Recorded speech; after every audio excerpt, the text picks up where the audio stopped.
બચ્ચો ખાબડ ભૂપેન્દ્ર પટેલના પ્રધાન છે, એના પ્રધાનમંડળમાં છે, પ્રધાન છે, અને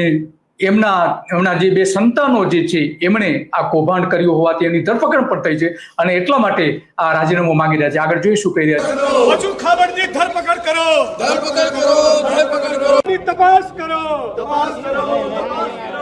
બચ્ચુ ખાબડ રાજીનામું આપો, રાજીનામું આપો, રાજીનામું આપો, બચ્ચુ ખાબડ રાજીનામું આપો, રાજીનામું આપો, રાજીનામું આપો, બચ્ચુ ખાબડ રાજીનામું આપો, રાજીનામું આપો, રાજીનામું આપો, ગરીબોને લૂંટવાનું બંધ કરો, બંધ કરો, બંધ કરો, भाजप सरकार होश में आओ, होश में आओ, होश में आओ, होश में तुमको आना होगा, आना होगा, आना होगा, वरना तुमको जाना होगा, जाना होगा, जाना होगा, बच्चू खाबड़ ની ધરપકડ કરો, धरपकड़ करो, धरपकड़ करो, બચ્ચુ ખાબડ રાજીનામું આપો, राजीनामું આપો, રાજીનામું આપો, મનરેગાના કૌભાંડની તપાસ કરો, તપાસ કરો, તપાસ કરો, મનરેગા યોજનાનો કડક અમલ કરો, અમલ કરો,